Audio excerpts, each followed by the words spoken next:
आज का यह पावन पुनीत अवसर, चारों ही ओर पिछले कुछ दिनों से हरियाली छाई हुई है। लगातार रिमझिम रिमझिम बारिश हो रही है।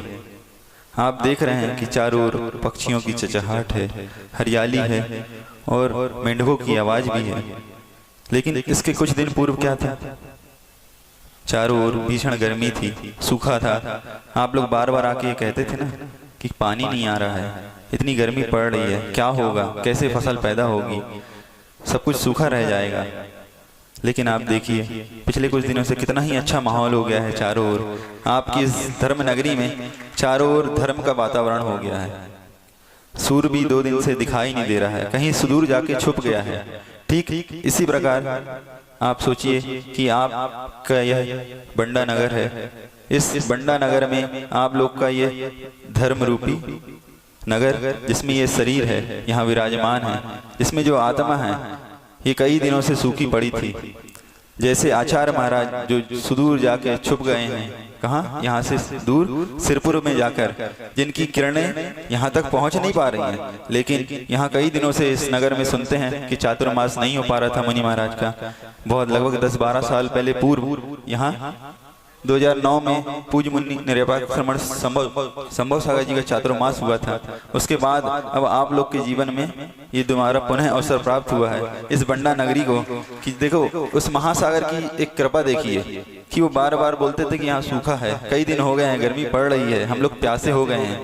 तो वो महासागर खुद तो नहीं आया, लेकिन उसने एक ऐसा मानसून वहां से यहाँ तक भेज दिया जो पूरा अमृत रूपी ज्ञान रूपी जल से लबालब भरा हुआ है। वो मानसून यहाँ पहुंचा और आप लोगों की नगरी तक पहुंचा। और आप लोग की जो मन रूपी भूमि है, जो सूखी पड़ी थी, जो बंजर हो गई थी, इसमें अब किसी प्रकार की फसल नहीं हो रही थी, उस मन रूपी भूमि पर गुरुदेव ने अपनी मानसून की जो बादल भेजा, उससे द्वारा क्या अमृत रूपी वर्षा लगातार पिछले 1 महीने से हो रही है।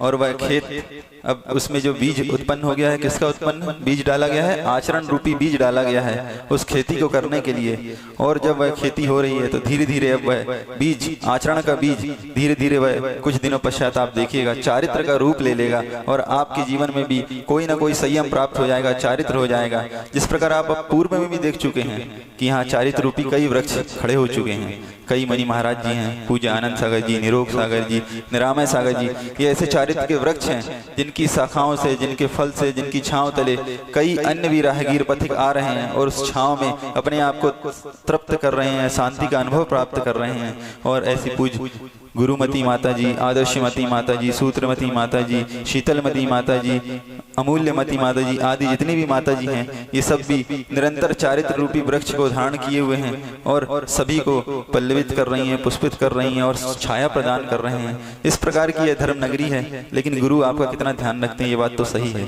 स्वयं नहीं आ पाए, जैसे सूरज स्वयं छुपा हुआ है लेकिन अपना उजाला तो पूरी ओर फैला रहा है। स्वयं नहीं किरण भेज पा रहा है लेकिन अपना उजाला तो फैला रहा है। ठीक इसी प्रकार जो गुरुदेव हैं स्वयं तो नहीं आए लेकिन अपने सबसे अमूल्य हीरे को यहाँ भेज दिया और आपके यहाँ निरंतर 1 महीने से वो अपनी ज्ञान रूपी अमृत रूपी वर्षा कर रहे हैं। और लगातार अभी भी आपके पास कुछ महीने और शेष है। जितना पुण्य रहेगा उतना आपको प्राप्त होता रहेगा। ठीक इसी प्रकार आप लोग अपने जीवन में इस अवसर को कभी भी चूके नहीं। बहुत ही पुण्य से ये अवसर प्राप्त होता है जो आप सभी को प्राप्त हुआ है। इतने महान संतों का आगमन होना ये बहुत ही पुण्य की बात होती है। और उसमें भी अगर हम लाभ नहीं ले पाए तो अपने जीवन को दुर्भाग्य है, धिक्कार है। आचार्य महाराज कहते हैं, तीर्थंकर देव कहते हैं कि आपको ये जो मानव जन्म प्राप्त हुआ है ये बहुत ही अमूल्य अवसर प्राप्त हुआ है।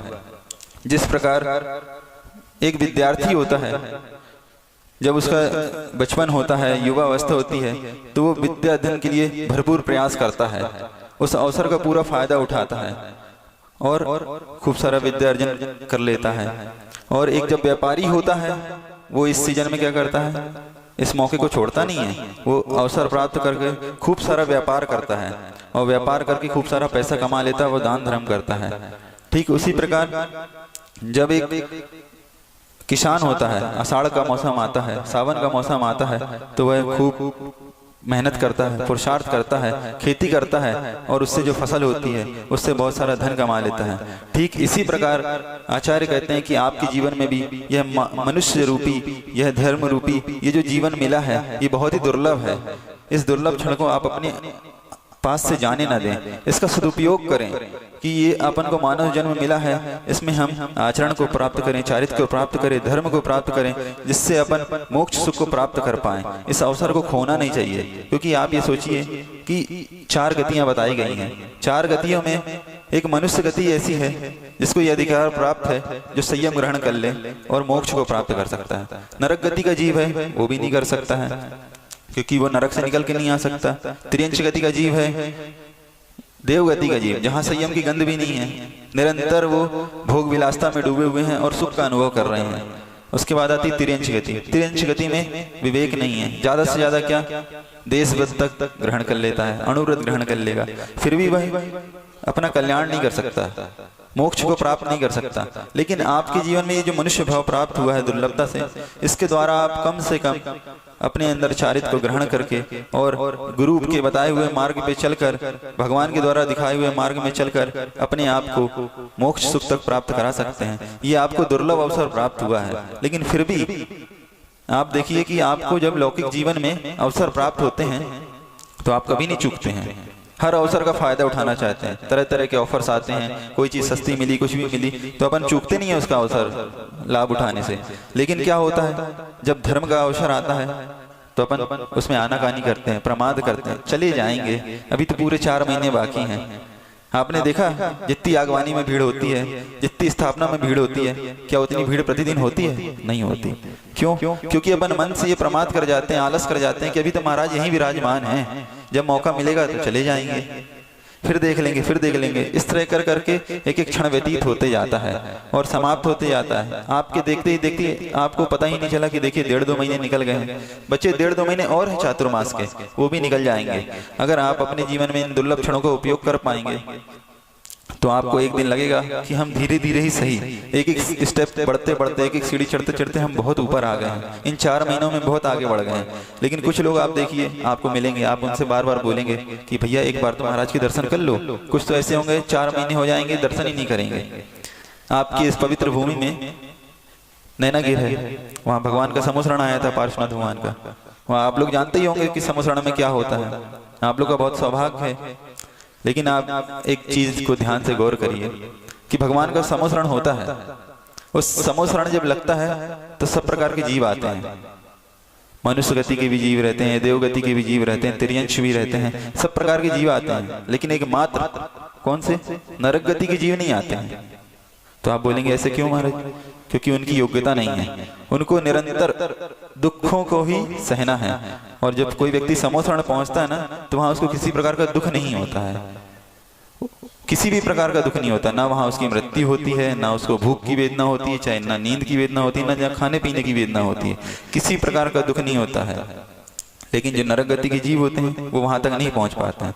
ठीक इसी प्रकार आपके इस नगर में इतने बड़े साधु का, इतने बड़े श्रेष्ठ संत का समोसरण तो आया है, लेकिन फिर भी उस समोसरण में जो लोग नहीं आ पा रहे हैं, तो समझ लीजिए उनका कितना बड़ा दुर्भाग्य होगा। आप लोग बहुत पुण्यशाली हैं, जो आप लोग कैसे परिणाम हो रहे हैं कि साधुओं के दर्शन करें, साधुओं की वाणी सुने और अपने जीवन में कुछ आचरण को ग्रहण करें। लेकिन वो जी बड़े दुर्भाग्यशाली हैं। उनके बारे में साधु सिर्फ इतनी ही करुणा करते हैं, इतना ही चाहते हैं कि जो लोग यहाँ तक नहीं पहुंच पा रहे हैं, हे भगवान, उनके जीवन में भी ऐसे भाव पैदा हों कि वो भव्य जीव यहाँ तक आ पाए और वो अपना कल्याण कर पाए। लेकिन आप लोग इस अवसर का पूर्ण लाभ ले रहे हैं, इस बात की बहुत खुशी है।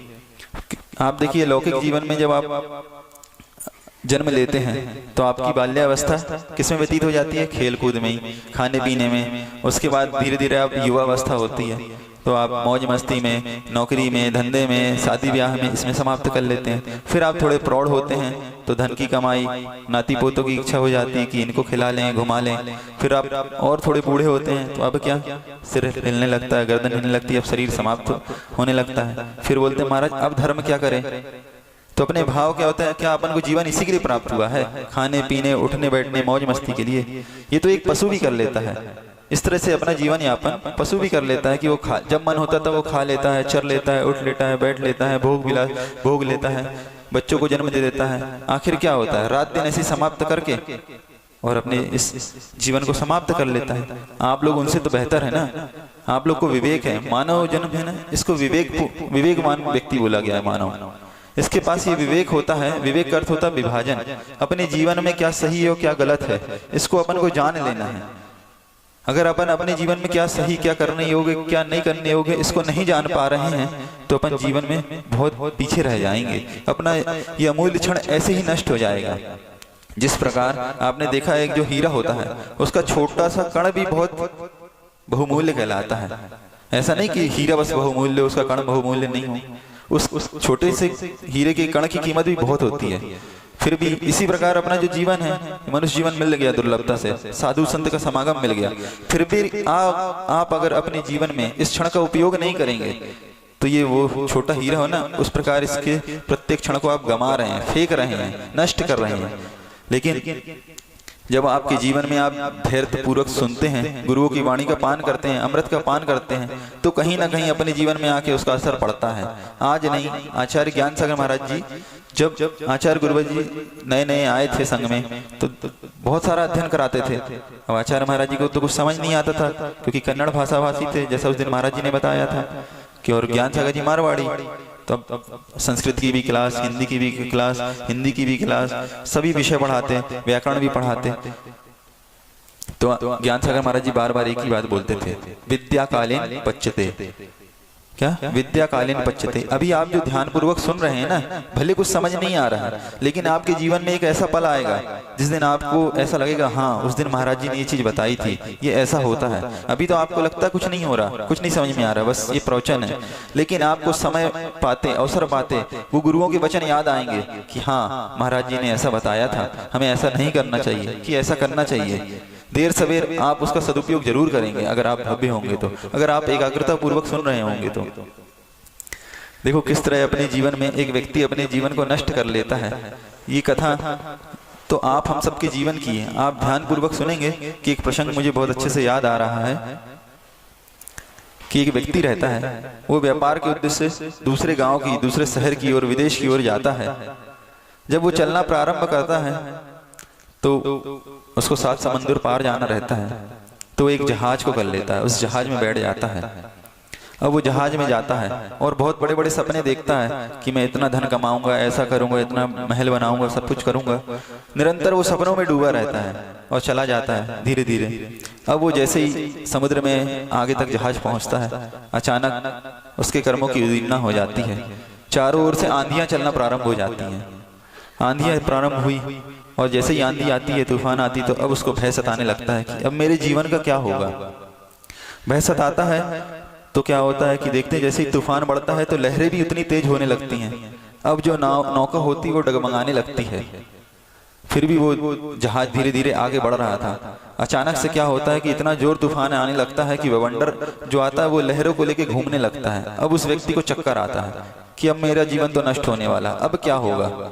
फिर भी थोड़ा देर वो प्रयास करता है, लेकिन उतने आंधी तूफान में उसकी नाव संभलती नहीं है। थोड़ा देर एक इतनी बड़ी लहर आती है कि वो नाव उसी समय डूब जाती है और व्यक्ति वो उसी में डूब जाता है और थोड़ी देर बाद उस नाव का अस्तित्व नहीं बचता है। लेकिन फिर भी बोलते हैं ना, पुण्य कर्म थोड़ा बहुत शेष बचा रहता है अगर जीवन में, तो कोई अपन को मार नहीं सकता है। फिर भी उसको एक वहां उसमें डूबते हुए एक किसी लकड़ी के ऊपर वो व्यक्ति फंस गया और वो लकड़ी तैरते तैरते तैरते जब थोड़ा तूफान शांत होता है, लहरों के द्वारा एक किनारे पर आ लगती है। और जैसे ही वो किनारे पर आता है तो सुबह हो जाती है, भोर हो जाती है। तो सूर्य की किरणें जब उसके ऊपर पड़ती है तो उस व्यक्ति को थोड़ी थोड़ी चेतना आती है। चेतना आती है तो व्यक्ति सोचता है कि आखिर मैं ये कहाँ पहुंच गया, ये कौन सी अनजान सी जगह है, मैं आया कहाँ से हूँ और मैं यहाँ जाऊंगा कहाँ, और मैं करूंगा यहाँ क्या करूंगा। इस तरह की उथल पुथल उसके मन में आती है और वो विचार करता है आखिर मैं अपने जीवन को यापित कैसे करूंगा यहाँ, मेरे पास तो अब कुछ नहीं बचा, सब कुछ नष्ट हो चुका है।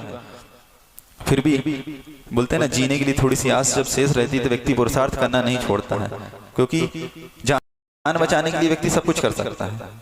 जैसे जिसकी जान बचती है अब वो चलता है आगे। थोड़ा दूर चलता है तो देखता है कि बहुत बियाबान जंगल है। अब यहाँ क्या होगा? उसको भूख भी लग रही, प्यास भी लग रही, उसके कपड़े हैं सब फट चुके हैं, कुछ है नहीं। अब वो दिगंबर हो चुका है, नग्न हो चुका है। फिर भी वो आगे बढ़ता है देखने के लिए कुछ तो होगा।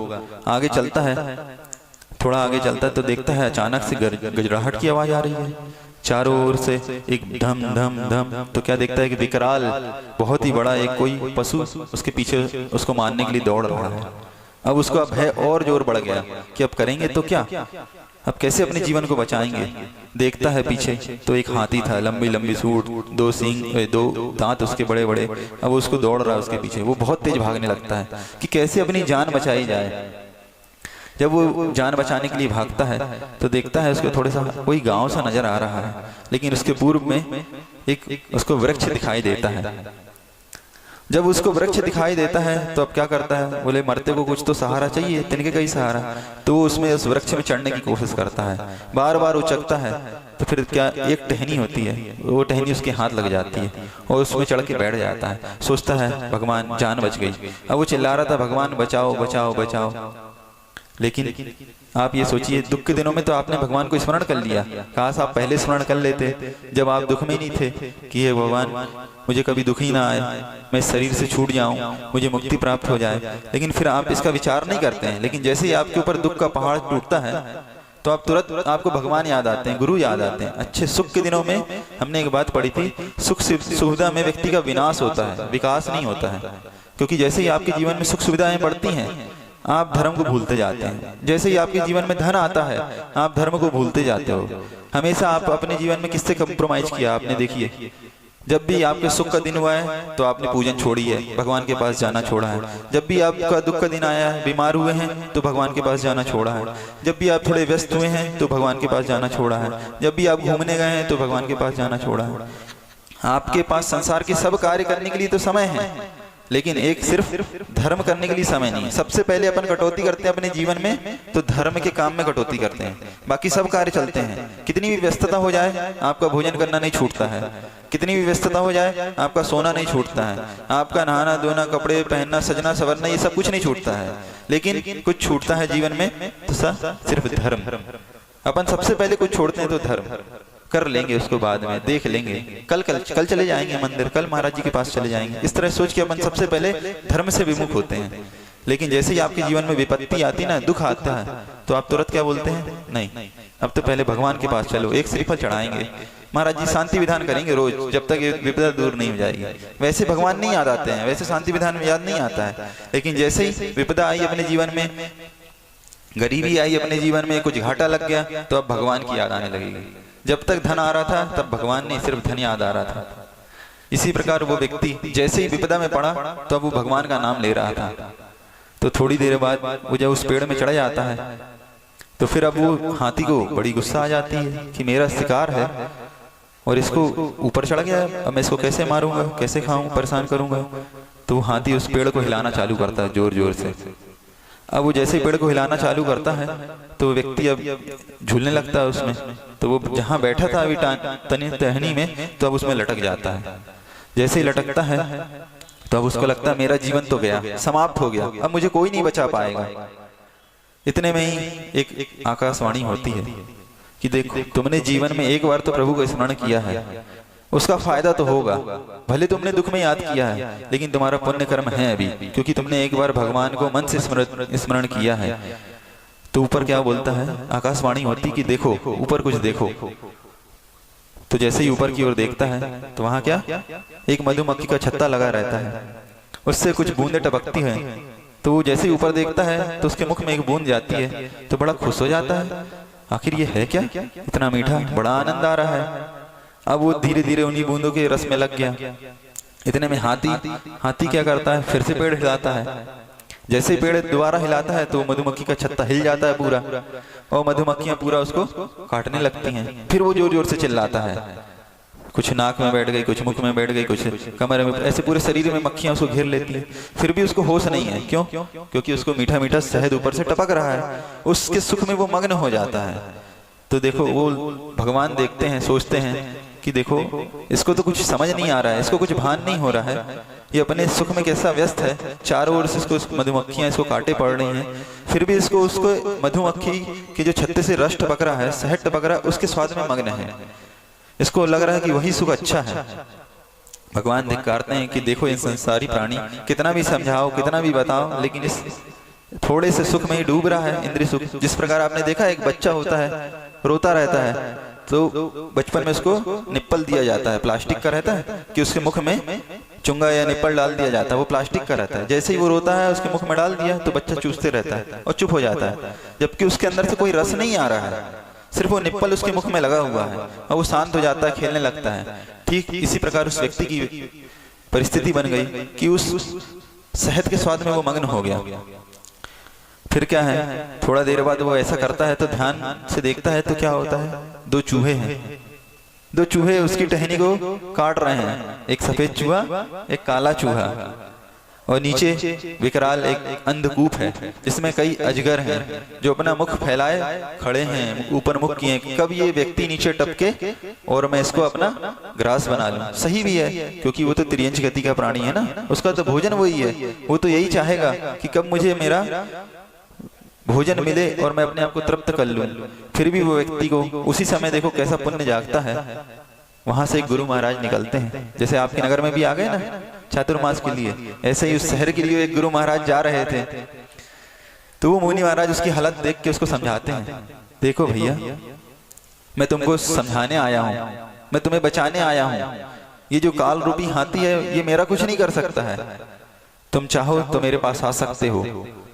ऊपर देखो तुम ध्यान से, तुम्हारे अगल बगल जो टहनी है उसमें से चूहे उस टहनी को कतर रहे हैं, कुछ ही देर में तुम्हारा जीवन समाप्त हो सकता है। नीचे अंधकूप है, उसमें सर्प जो अजगर हैं वो मुख फैलाए खड़े हैं, फिर भी तुम्हें भान नहीं है। तो बोलता है महाराज आ रहा हूँ, बस एक बूंद और ले लूं। फिर थोड़ा समझाते हैं, फिर बोलते हैं महाराज आ रहा हूँ, एक बूंद और ले लूं। इस तरह बहुत देर तक मुनि महाराज समझाते हैं, 3-4 बार बोलते हैं। महाराज जी को बहुत करुणा आती है, तो महाराज जी सोचते हैं स्वयं जाकर इसको मैं थोड़ा सा हाथ आगे करके इसको अपने पास बुला लूं, इसका पैर पकड़ के इसको खींच लूं, बाहर निकाल दूं। तो व्यक्ति क्या करता है कि बोलता महाराज बस थोड़ी देर और, थोड़ी देर और जैसे ही वो महाराज उसके पास पहुंचते हैं तो एक लात मारता है, जोर से झटकार देता है। बोलता है महाराज आपके साथ जाके मुझे क्या मिलेगा, ये मुझे गर्मी सहन करनी पड़ेगी, ठंडी सहन करनी पड़ेगी, भूख सहन करनी पड़ेगी, सब कुछ सहन करना पड़ेगा, न पहनने को वस्त्र है न कुछ है, एक टाइम भोजन मिलेगा, अंतराय का पालन करना पड़ेगा, उपवास करना पड़ेगा, और यहाँ तो मुझे अच्छे अच्छे शहद खाने को मिल रहा है, वो लगातार टपक रहा है मुख में। तो वो महाराज को मना कर देता है, तो महाराज जी चुपचाप चले जाते हैं। इसी बीच में एक बहुत अच्छी घटना आपके लिए सुना रहा हूँ, बहुत अच्छी बात याद आ रही है कि कैसा जीवंत उदाहरण है जो आप लोग सुनेंगे तो आप लोग को बहुत द्रवित हो जाएंगे। कि एक घटना है कि एक जो सेठ जी रहते थे किसी नगर में, वो बहुत नास्तिक प्रवृत्ति के थे, उद्दंड थे, वो अपने जीवन में धर्म तो बिल्कुल नहीं करते थे, उनके पास धन वैभव था, मकान था, सब कुछ था, लेकिन उनके पास एक कमी थी जीवन में, क्या कि उनके पास कोई संतान नहीं थी, पुत्र रत्न की उपलब्धि नहीं थी। वो बार बार परेशान होते थे, मेरे कुल का दीपक कैसे चलेगा, आगे कैसे बढ़ेगा मेरा कुल, आखिर इतनी संपत्ति को भोगने वाला कोई तो होना चाहिए, किसी के भरोसे तो मैं इस संपत्ति को छोड़ के चला जाऊं। इसी प्रकार की चिंता में वो हमेशा व्यथित रहते थे। तो किसी ने बताया कि एक काम करो, शहर में नगर में एक मुनि महाराज आए हुए हैं, आप उनके दर्शनार्थ पधारो और उनसे जाके अपनी शंका का समाधान करो कि मेरे जीवन में ये अवसर कब प्राप्त होगा, मुझे मेरे जीवन में कभी पुण्य आएगा कि मुझे संतान की उपलब्धि होगी। तो व्यक्ति नास्तिक था, फिर भी क्या करता, मन में थोड़ी सी मायाचारी कपट लिए अपनी समाधान प्राप्ति के लिए उनके पास पहुंचा। और महाराज जी के पास जैसे ही पहुंचता है तो वहां फूट फूट कर रोने लगता है और बोलता है महाराज मेरे पास सब कुछ है, धन है, वैभव है, सुख है, सब कुछ है, लेकिन एक पुत्र नहीं है, मैं किसके भरोसे इतनी संपत्ति छोड़ूं, क्या करूं, मुझे तो बताइए, मेरा ये वैभव कौन संभालेगा, इतने बड़े बड़े बिजनेस है, इतनी बड़ी बड़ी फैक्ट्रियां, कौन संभालेगा। तो महाराज जी उसको समझाते हैं कि मैं तुम्हारी शंका का समाधान करवा सकता हूँ, बता सकता हूँ, लेकिन तुम्हें एक नियम लेना पड़ेगा। बोले कौन सा नियम। बोले जिस दिन तुम्हारे यहाँ संतान की उत्पत्ति होगी तुम्हें संसार से वैराग्य को धारण करके, संन्यास को धारण करके दीक्षा लेनी पड़ेगी। तो अब वो व्यक्ति सोच में पड़ जाता है, था तो नास्तिक, लेकिन उसके मन में लालच तो था कि मुझे पुत्र की पुत्र रत्न चाहिए, कैसे क्या करें। तो वो मन में मायाचारी करके महाराज के द्वारा बताए हुए मार्ग में झूठा संकल्प लेकर वो महाराज जी से बोलता है, जी महाराज जी आप जैसा बोलेंगे वैसा करूंगा। मन में उसने कपट रख लिया और महाराज जी को हाँ बोल दिया। महाराज जी के आशीर्वाद से या जो भी बोलो उसके पुण्य कर्म के उदय से उसके यहाँ पुत्र रत्न की उपलब्धि हो गई। अब कुछ दिन बाद फिर से मुनि महाराज का उस नगर में आगमन हुआ। अब वो व्यक्ति क्या वो करता है, इधर उधर छुपता फिरता है। वो देखता है कि वही मुनि महाराज आ गए हैं, अब क्या होगा। अब उसको डर लगता है, मैंने तो महाराज जी को वचन दिया था कि जैसे ही पुत्र रत्न की उपलब्धि होगी मैं दीक्षा ले लूंगा। लेकिन क्या होता है कि अब वो इधर उधर भगता है। फिर भी कुछ लोग उसको बुला के पकड़ के ले आते हैं। तो महाराज फिर उसको उपदेश देते हैं, देखो भैया तुमने कुछ वर्ष पहले मुझसे ये वचन दिया था कि जिस दिन तुम्हारे घर में, जिस दिन तुम्हें पुत्र रत्न की उपलब्धि हो जाएगी तुम उस दिन घर का त्याग कर दोगे, दीक्षा ले लोगे। तो क्या बोलता है, महाराज जी आपका कहना तो बिल्कुल सही है, फिर भी लेकिन बालक इतना छोटा है, उसकी परवरिश कौन करेगा, घर में पत्नी अकेली रहेगी, उसका पालन पोषण कौन करेगा। कुछ दिन और व्यतीत हो जाएं, वो थोड़ा बड़ा हो जाए, उसके बाद मैं पक्का दीक्षा ले लूंगा। इस तरह करके उसने महाराज जी को बार बार समझा दिया, बोल दिया महाराज मैं पक्का ले लूंगा अगली बार दीक्षा, कुछ समय और चाहिए मुझे जीवन में। फिर वो महाराज तो विहार कर जाते कुछ दिन बाद।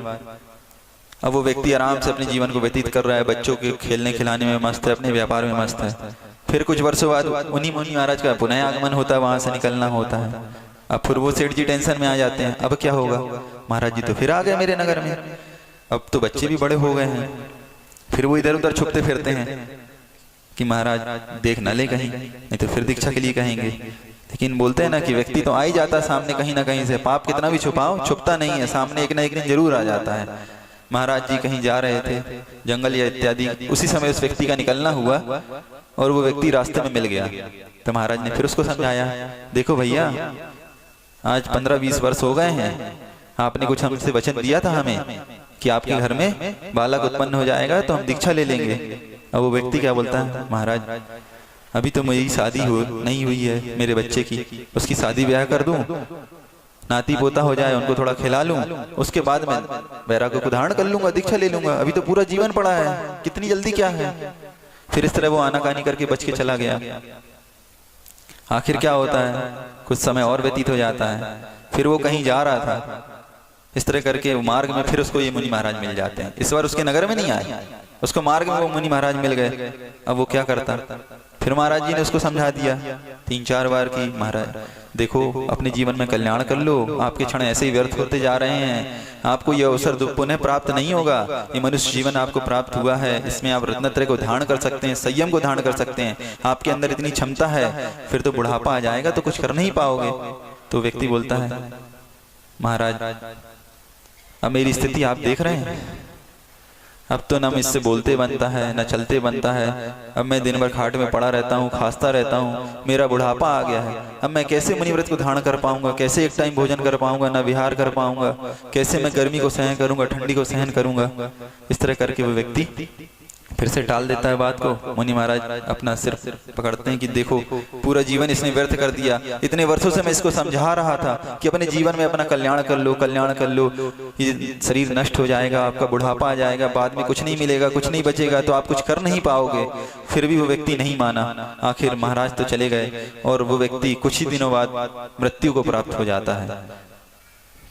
अब जैसे ही वो मृत्यु को प्राप्त होता है तो अब जिन बाल बच्चों को पोसता रहता है, जिस पत्नी को संभालते रहता है, जीवन भर बच्चे होते हैं, उसका अंतिम संस्कार कर देते हैं। और वो व्यक्ति देखो जो अपने पाप कर्म के कारण, जो मायाचारी के प्रभाव से अपने ही घर की तिजोरी में, अपने ही घर के खजाने में वो सर्प पैदा होता है। देखो मुनि महाराज से झूठ बोलने का, उनसे साथ छल करने का, मायाचारी करने का, नियम तोड़ने का क्या प्रभाव हुआ, वो अपने ही घर में जाके सर्प पैदा हो जाता है। अब जैसे ही घर के बच्चे या पत्नी या जो भी बहू है वो धन या वैभव को लेने के लिए उस खजाने के पास जाती हैं, वो फुंकार मारता, वो किसी को भी धन नहीं लेने देता। कल तक जिन वो पति पत्नी के लिए, बच्चों के लिए अपना धन वैभव छोड़ के गया, आज उसी धन को वो छूने नहीं दे रहा है। पूरा जीवन व्यर्थ कर दिया जिस व्यक्ति ने उस धन के लिए।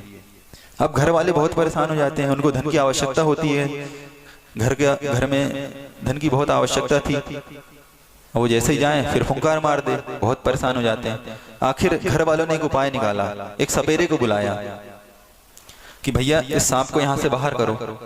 तो सपेरा बोलता है ये तो बहुत भयंकर सांप है, इसको तो मैं पकड़ नहीं सकता, बस एक काम बता सकता हूँ कि क्या करो तुम। तो बोलता है कि इसका बिल बताओ कहाँ है। तो पता चला कि उसका बिल तो यहाँ है। तो घर वाले को सपेरा क्या सलाह देता है कि इस बिल में आप गरम गरम तेल डाल दो, जिससे ये सांप वहीं अंदर तड़प के मर जाएगा। सोचो वो सपेरा क्या बोल रहा है इसके घर वालों से, जो पूर्व हो गए पति पत्नी है बेटा है, कि इस बिल में आप गरम गरम तेल डाल दो,